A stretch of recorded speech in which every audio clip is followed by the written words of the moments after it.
बाबु हजुर मामा फेसबुकबाट पनि पैसा कमाउनु मिल्छ अरे नि, कसरी मलाई पनि सिकाइदेऊ न। फेसबुकबाट पैसा कमाउनु पर्यो भिडियो हालेर माउलाई पनि ल त्यसको लागि फेसबुक मोनिटाइज गर्नुपर्छ।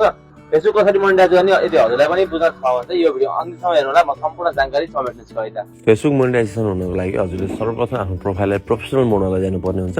फेसबुक एप ओपन गरिसकेपछि हजुर चाहिँ आफ्नो प्रोफाइलमा जानुपर्ने हुन्छ। आफ्नो प्रोफाइलमा गएर यो 3 डटमा क्लिक गर्नुपर्ने हुन्छ। 3 डटमा क्लिक गरिसकेपछि अलिकति तलपट्टि टर्न अन प्रोफेसनल मोड लेखेको हजुरले देख्न सक्नुहुन्छ। यसलाई क्लिक गरेर चाहिँ हजुरले टर्न अनमा क्लिक गर्नुपर्ने हुन्छ। टर्न अनमा क्लिक गरिसकेपछि हजुर चाहिँ अब प्रोफेसनल मोडमा इन्टर गर्दै हुनुहुन्छ। अब फेसबुकले हजुरलाई विभिन्न कुराहरू सिकाउँदै गर्छ। हजुरले चाहिँ यसलाई नेक्स्ट गर्दै जानुपर्ने हुन्छ। यो पुरै कम्प्लिट नभइकन हजुरले चाहिँ नेक्स्ट गरिसक्नुपर्ने हुन्छ। र अब फेसबुकले के गर्नुपर्छ मोनिटाइज गर्नको लागि भनेर चाहिँ टुलहरू पनि यहीँ दिएको हुन्छ। यसलाई स्किप गरिसकेपछि गो टु प्रोफेसनल ड्यासबोर्ड आउँछ। के भएपछि हजुरको प्रोफेसनल मोड चाहिँ अन भइसकेको छ। अब हामी यसलाई एक्चुअली सर्लक्क ब्याक गरेर फेरि अघि नै प्रोफाइलको सुरुमा जहाँ थियो त्यही जान्छौँ। हामी प्रोफाइलमा जान्छौँ।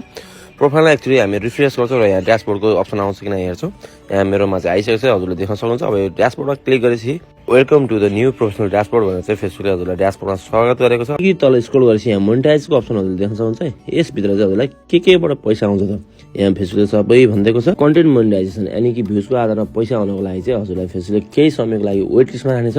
त्यति दिनको लागि हजुरले पोस्ट गर्न चाहिँ नछोड्नु होला र राम्रो कन्टेन्टहरू बनाएर भिडियोहरू अपलोड गरिराख्नु होला। केही समयपछि हजुरको कन्टेन्ट आफै मोनिटाइज गरेर पैसा आउन थाल्छ है त। यस्तै टिप्सको लागि हामीलाई फलो गर्नु होला।